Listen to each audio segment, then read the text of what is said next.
Today's the day. We're getting a vaccination with Johnson & Johnson. We're number 80 and 81.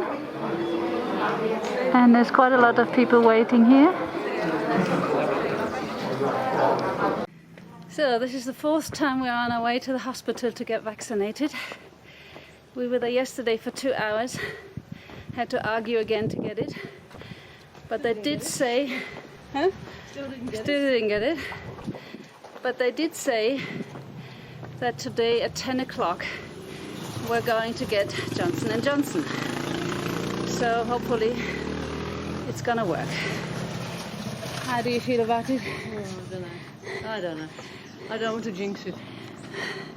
It's never happened before, so we'll see. We are probably the only ones over 40 who are not vaccinated in Barichara, and the numbers of infections are high here. 14 people died in the last 6 weeks. There is obviously enough vaccine now available because the priority rules were dropped. They are buffing us off again. They're saying that we are not entitled, that we have to go to the airport in Bogota to get the vaccination. They told us yesterday that we get vaccinated, now it's a no. We are so angry. So, this was the total bullshit again. They lied to us. They actually lied to us yesterday. Well, yeah.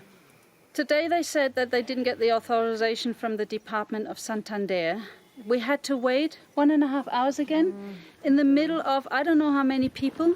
And then they gave us this piece of crappy shit of paper that they're going to have a meeting tomorrow with important people to decide if we get the vaccination or not. This is absolutely But he's already given us the fucking reason. bullshit. He's already given us the reason why we're not going to get it, because he already said if they vaccinate us, then there's 2 people in Barichara who don't get vaccinated. So we already know what the decision is, so why bother meeting in the first place? They're not going to meet. They're just going to phone us up saying it's impossible. And this is... I don't know why they bother. Why do they tell us yesterday that we're getting vaccinated and today we get there? It's the 4th time that they're telling us bullshit. We have a new toy. We bought a scale. What's it saying? 59. 59? That's not bad, babes. 25 degrees C, is that what it's saying? Okay, listen.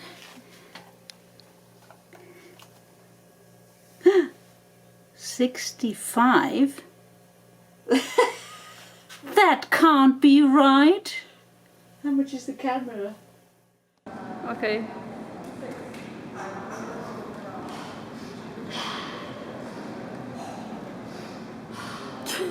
You do the 2-step thing, no?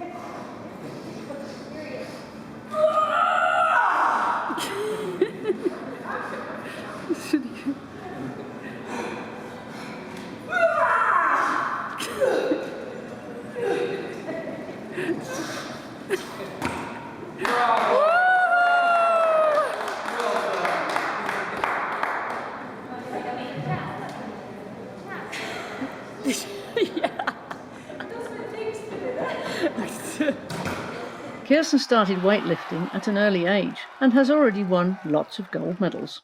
So tonight we have pizza night and these are all my ingredients.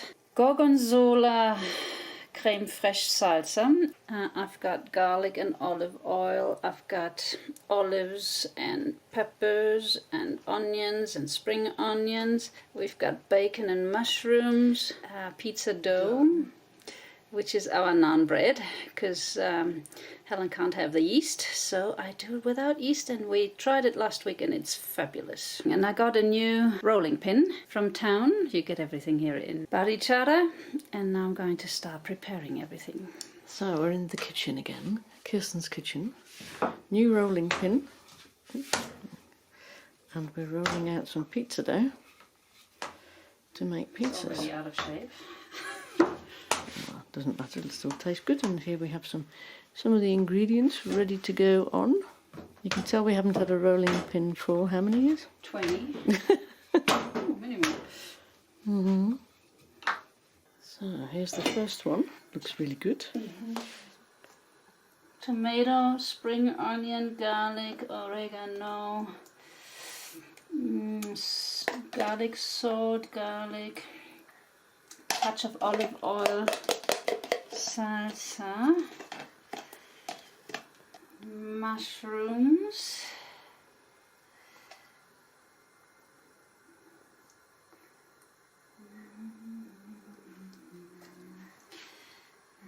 some mushrooms for the little one. Paprika, onion.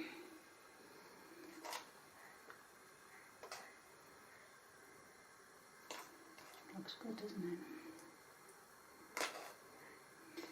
Tomatoes.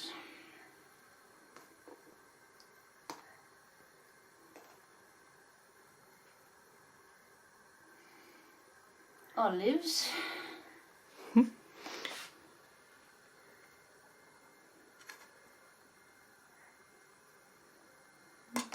Looks very professional, doesn't it?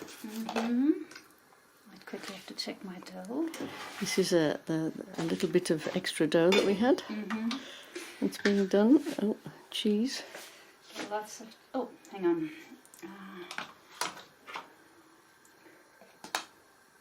Garlic and olive oil. Healthy stuff.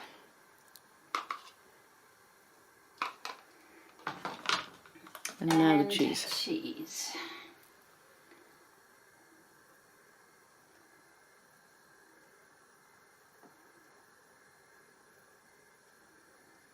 Perfect.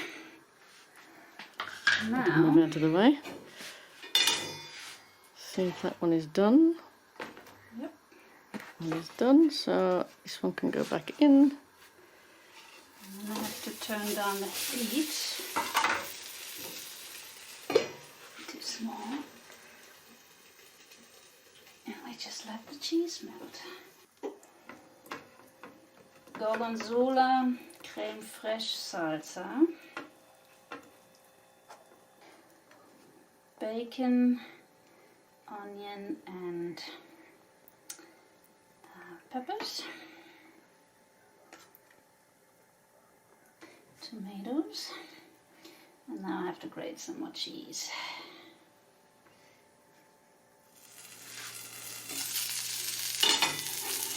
So this is pizza number one.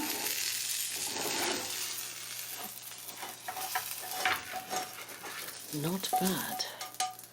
Not bad at all. Pizza number two.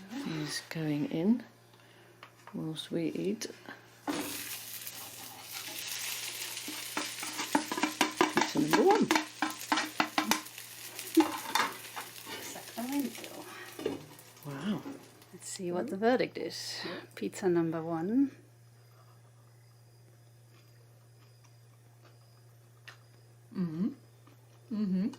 Yeah. Is it hot? How's the dough? Nice and crunchy? Yeah. It is. So, pizza number two is finished as well. And? This one's even better.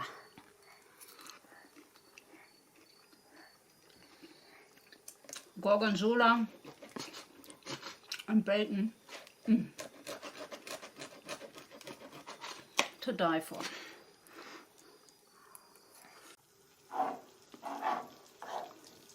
So Kirsten is melting some butter to make a pecan pie. And it goes on top of a cookie crumbs. Another classic for the rest of our lives will be the no-bake pecan pie. The crust is made with 200 grams of crushed biscuits, half a teaspoon of cinnamon and 80 grams of melted butter. Afterwards, you roast 1 cup or 100 grams of nuts. You can use any type of nuts. We prefer pecans, almonds and Brazil nuts, but all others work too. For the caramel filling, you mix 3 egg yolks with 70 grams of sugar until it gets a creamy light yellow colour. Afterwards, you put half a cup or 100 grams of sugar and 30 millilitres of water into a pot and dissolve it on medium-low heat until it gets a light caramel colour. To this you add 100 grams of butter until melted. then the roasted nuts, a pinch of salt, the mixed egg yolks, and vanilla extract until it all thickens. Spread the filling over the crust and put it into the fridge for a few hours. I made a pecan pie, a no-bake pecan pie, and it's truly, truly to die for. It's awful. It really is amazing. It's awful. You won't like it. I know. I already had one bite. It is quite a calorie bomb, but bomb. But it's really, really good. Done without an oven, and in the original recipe has a chocolate cream on top of it and meringue. And I decided to skip that because I thought, oh, this is quite rich on sugar anyway and butter. But it's really, really good. Might have to do this again. Definitely. Kitchen of Kirsten is trying something new today. I'm going to make sauerkraut, a typical German dish. Claudi, our friend, made it a few weeks ago, and she was really excited about the results. It's so easy to make, and apparently it's really, really healthy. So we're going to try that.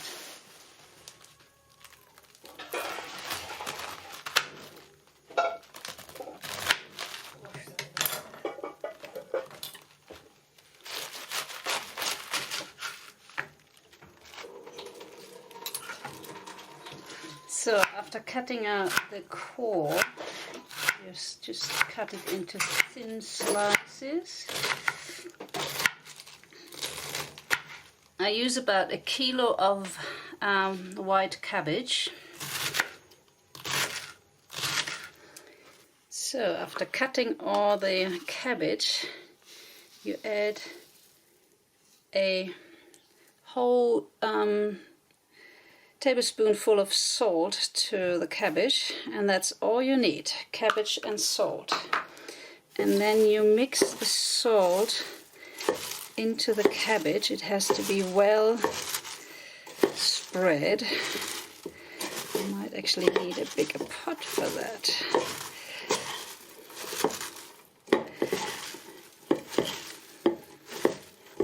I'm using sea salt. They recommend stone salt, which I can't get here. It probably works with all kinds of salts. So after mixing in all the salt, you just cover it up and let it sit for 30 minutes. So the salt can really do its work in the cabbage. So half an hour is gone. Now you're supposed to, I was thinking about doing it with this thing here. You need to squeeze out the juice.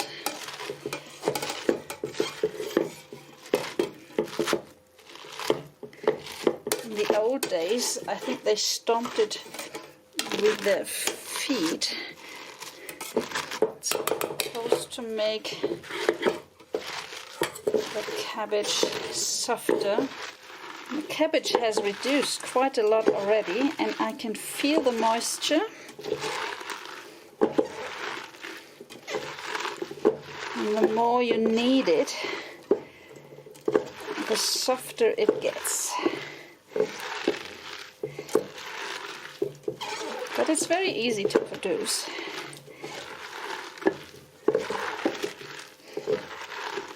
It's really juicy here already. You can do this with any other cabbage too, like red cabbage, different white cabbages.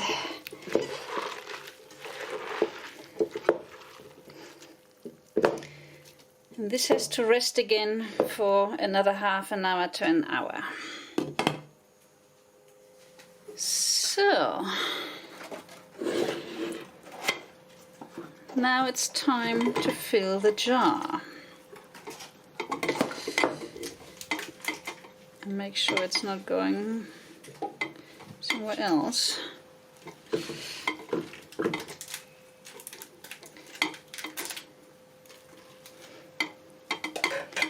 The trick with the jar is you have to push the sauerkraut down so there are no air bubbles, because that might destroy or disturb the fermenting process.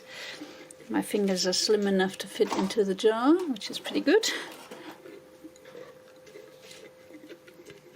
This feels already really, really good.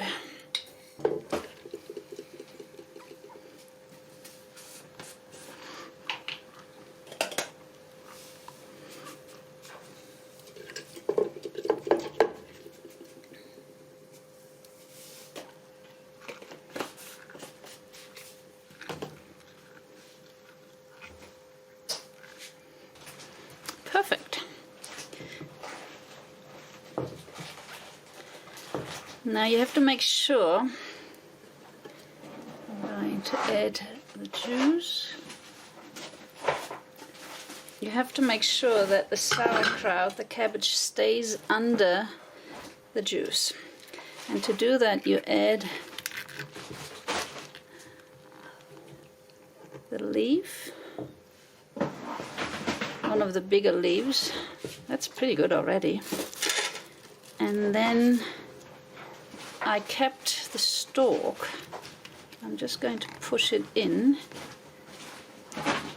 It's perfect. And then you just add the lid on top. You're not supposed to tighten it completely because it's gonna ferment for 3-4 days now in the dark. And the trick is to put something underneath, because it's gonna, when it's fermenting, it's gonna ooze out of the top. And you want to capture that and not let it run wherever. So I'm good with that here. So now it has to ferment for 3 to 6 days, and I don't have a cupboard. It's supposed to do it in the dark. I've got my tray underneath to catch the fluid, and I just decided to put a cardboard box on top, which keeps it nice and dark. And once a day I'm going to check the fluids and see how it's doing. So I'm so hungry that I forgot to film my first homemade sauerkraut, which I fried with onions and bacons, and there's a bay leaf in there. We're going to have a sauerkraut hot dog. The sausage is at the moment in here, not quite boiling yet. We've got a fried bread roll from town, and then it's going to be mustard and ketchup on top. That is super decadent and super yummy. There comes the German hot dog. German preparation. Here we have the bread. Wet sausage goes into bread. Of course it is wet. And then we have German mustard. This is real German mustard. This is true German mustard. True German mustard. We managed to find This this is the end of in the jar, yeah. one of the supermarkets. Yeah. Then we have, of course, the American Heinz ketchup. Hang on. Comes the sauerkraut. That goes on top.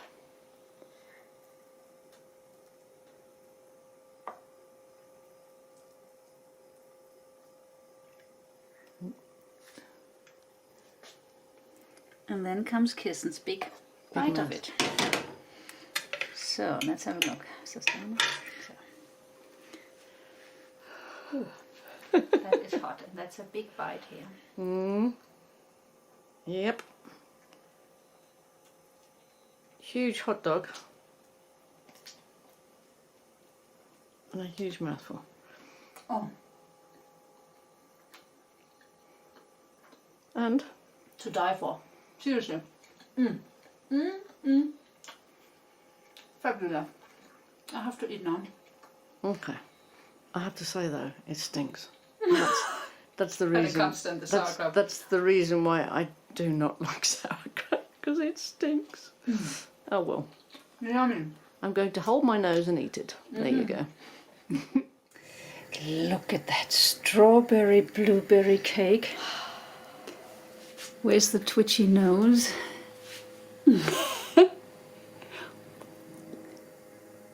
Helen is looking forward to that. It's with strawberries, and I fried the blueberries with a little bit of syrup to make it a bit of a coating, so that looks awesome. Wow. Helen had an accident. She slipped on the path walking because her one shoelace got stuck on the other foot, on the other shoe, and then she really took a dive right on her nose. I couldn't get my feet apart. No, you couldn't. I got a cut lip. This is so Cut awful. lip. Your fingers are cut as well.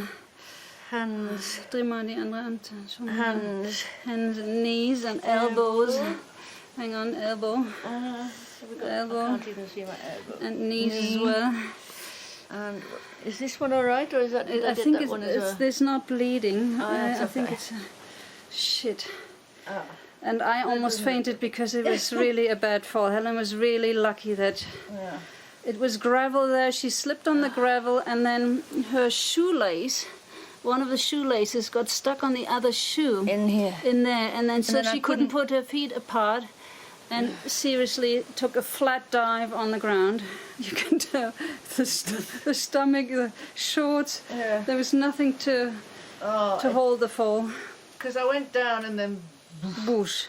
and you well, I'm lucky because I hit it central. Yeah, but I you mean, could have right broken your neck or whatever. No, it's not bleeding. My nose isn't bleeding. Yeah. So It was the glasses. I think the glasses hit your nose bone. Because your glasses are scratched, and I think it might be broken, but we can't tell right now. Oh God! And I almost fainted because it was just. Kirsten's having more problems than I am. Oh But my then God! that's yeah, I think it's time to get me sorted out. Out, ja. Jetzt müssen wir erstmal gucken, dass wir den Dreck rausgewaschen kriegen und dann Salbe drauf und ja, scheiße, richtig scheiße. Das war ein Schreck und ich bin fast in Ohnmacht geflogen. Frau Dr. Keats braucht einen Doktor selbst, Ja. weil sie ist fast im Ohnmacht. Ohnmacht gefallen. Ich kann gar nicht sprechen. Nee, meine Lippe ist so. Ja, die Lippe ist auch kaputt. Ja. Aber ich glaube, die Die Zähne, Zähne sind okay. ja, Scheiße. Schädel ist noch intakt. Gott sei Dank hat Helen so einen dicken Schädel. Ich habe einen dicken Schädel. Das sieht so scheiße aus. Ich habe so viel mal mein Kopf, meine Nase, das kannst du nicht glauben. Und Gott sei Dank kam gleich kurz danach ein Tuk-Tuk vorbei. 2 Männer wollten uns helfen, die mussten wir aber wegschicken wegen Corona. Die hatten keine Masken auf. Ja. Die wollten uns helfen und dann kamen 2 Tuk-Tuks und dann hat ein Tuk-Tuk-Fahrer für uns einen Tuk-Tuk gerufen, dass wir nicht noch eine halbe Stunde zurücklaufen mussten in dem Zustand. Und dann, ich brauchte sowieso einen Tuk-Tuk, weil ich bin jetzt schon noch ganz zittrig und ich bin fast umgeflogen. Kirsten braucht Hilfe. Ich nicht. Ich bin okay. Und du hast bin ihn ja auch okay. nicht gesehen. Ja. Du hast das Ganze nicht gesehen. Ich habe das alles gesehen. Oh Gott. Ja, es ist wirklich... Ja. Oh. Das So, wird dann. jetzt versuchen wir dich erstmal zu verarzten. Ja. So, here is Helen after the fall, after the shower. Let me show you the nose. Poor thing. It looks really, really bad. I think you're gonna have quite a blue nose tomorrow. We were putting some ice on it right now. The elbow is hurting as well. But the worst thing is actually Helen's knee. That got nearly really, really knocked, and she has problems to bend it. It's gonna hurt for a few days, that's for sure. And yeah. The worst thing is my hand. Yeah. That really hurts. We could not really get the stuff out. I think it's just blood. But we put a lot of Cephalon on there, It's just and we blood. hope, I think it's dried blood. yeah, I think we that's hope what there's no blood poisoning or anything. Where she's a tough cookie here, but that was quite a fall. Even I have hardly recovered from it. Almost fainted. I think the worst thing was it was a downhill, and Yeah. that was worse because it meant this had further to go With full force. with full force. Yeah, Oh no. horrible. Day 1 after Helen's fall. She's up and about. Come a little closer so you can show your face. Sure. The nose is a little big, and you can tell where the the glasses, the pads for the glasses were. A little blue on that side, a little blue on that side. Lip is a little thick. Show your elbow. Elbow is still, well, it's kind of getting better. The knee still hurts, but we put a lot of ice on there, and it's obviously the kneecap that got a little bruised. It's not the ribbons. What are they called? The tendons? Tendons. Tendons. It's a little scab, but we put a lot of ice on it and we keep it cool. You can see the difference. It's a bit swollen. It hurts a little. It was a little hot this morning, the kneecap, so it might be a little. Helen used some ibuprofen last night to it's here. reduce. You can see that. Yeah, you can see it underneath as well. But all in all, tough cookie, as she calls herself, A bit scraped here as well. is doing okay. She made her. Can't smell too much. Can't blow my nose. She can't sneeze either. Can't do anything really. Something like this. Yeah, but the teeth, I thank God they're okay. Yeah. They didn't get hit. Show your hand. And yeah. Yeah, the hand is a little bit of a problem because that's really painful, but she could cut our fruit this morning for breakfast. So I'm quite happy that Helen is functioning. At least we got breakfast this morning. Yeah, she's not starving. She said she's not going to starve because she could make the breakfast. Don't make me laugh. I can't laugh because otherwise my lip will split. Yeah.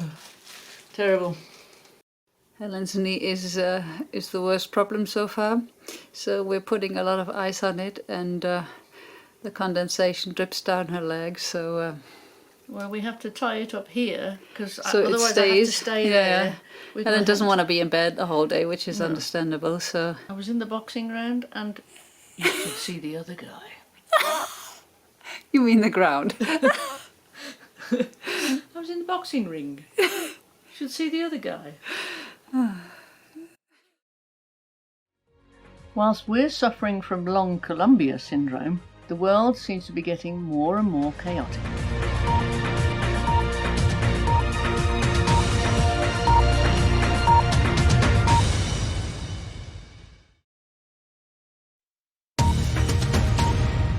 South Africa's increased to 25,000, the number of troops deployed in response to widespread violence caused by the jailing of former President Jacob Zuma. More than 70 people have been killed. The UN has issued a warning about the return of the Taliban in Afghanistan as NATO troops prepare for their final withdrawal. In an exclusive interview with the BBC, they described this current situation as a man-made humanitarian catastrophe. Emergency services in Western Germany have resumed their search for hundreds of people missing in the wake of widespread flooding that's claimed at least 80 lives. The German army has been using helicopters to rescue people from rooftops. Record rainfall in Western Europe has caused rivers to burst their banks, devastating the region. Belgium has also reported at least 12 dead after the extreme weather. Most COVID restrictions in England come to an end on Monday, labelled Freedom Day. Prime Minister Boris Johnson is urging people to remain cautious. The unlocking comes as the UK is seeing a surge in infections. The Tokyo Olympics gets underway this week, but there's already a growing number of athletes testing COVID positive or being forced to self-isolate. Tokyo's governor has told the BBC it would have been worse to cancel.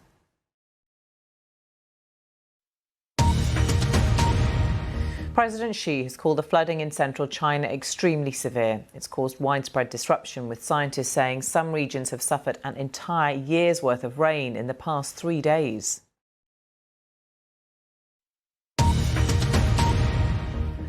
Thousands of people in the western United States are spending the weekend in evacuation centres as wildfires continue to burn across the region. More than 80 large wildfires in 13 US states have burned around 1.3 million acres in recent weeks. In cities across Brazil, thousands of protesters have taken to the streets for the fourth weekend in a row. They're calling for the coronavirus vaccination programme to be speeded up and demanding the impeachment of President Bolsonaro. Only 17% of Brazilians have been fully vaccinated so far. British climate scientists have proved the past 2 decades were warmer, wetter and sunnier than the average for the entire 20th century. Their research says the impact of climate change is already being felt with increased rainfall, sunshine and temperatures.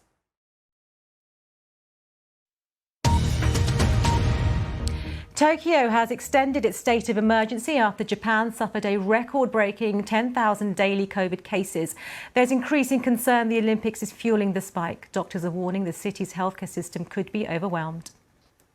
The Australian government has deployed hundreds of troops in the city of Sydney to help police ensure that residents observe the stay-at-home restrictions as COVID infections continue to rise there. COVID-19 has critically affected pregnant women in Brazil, with more than 1,600 deaths. 1 in 5 women that died from the virus didn't have access to an intensive care unit, and 1 in 3 didn't have access to a ventilator. China is trying to contain its largest COVID outbreak in months. Wuhan, where the pandemic began, is the latest city to test its entire population. The number of people confirmed to have died in flash floods in Turkey has climbed to 38. President Erdogan has visited some of the hardest hit cities, promising help for those affected. Scorching temperatures are continuing across Europe, with Italy recording a new record high earlier this week, and Spain and Portugal forecast to suffer blistering temperatures this weekend. There's a desperate scramble to leave Afghanistan, with hundreds of people flooding Kabul airport after the Taliban took the Afghan capital. It's been 20 years since they were forced from power. The Taliban's arrival has sparked the closure of Western embassies. The US is sending in more troops to help with evacuations. More than 60 Western countries have issued a joint statement saying all those who want to leave Afghanistan must be allowed to. There's been a sharp rise in the death toll from the earthquake that hit Haiti on Saturday. Almost 1,300 people are known to have died. Many more are feared to be trapped under collapsed buildings. Israel's Prime Minister is warning of tough days ahead as doctors fight a new surge in coronavirus infections. The country is administering a 3rd dose of vaccine to those over 50. Experts say hospitals could soon reach capacity.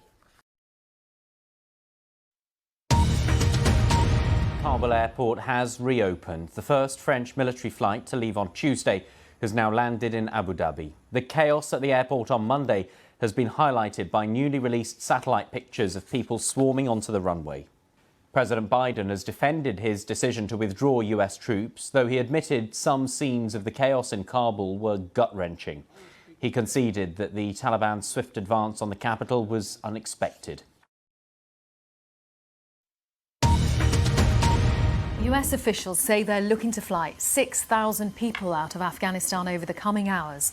In total, according to NATO, more than 18,000 people have been evacuated from Kabul airport over the last few days. There are fears for the safety of Afghans unable to escape. A UN document has warned that the Taliban are going door to door to find people who worked for NATO forces or for the previous government. More than 20 people have been killed by flash floods in the US state of Tennessee. Rescue workers say dozens of people are missing and hundreds of homes have been evacuated after record-breaking rainfall sent floodwaters surging through the region.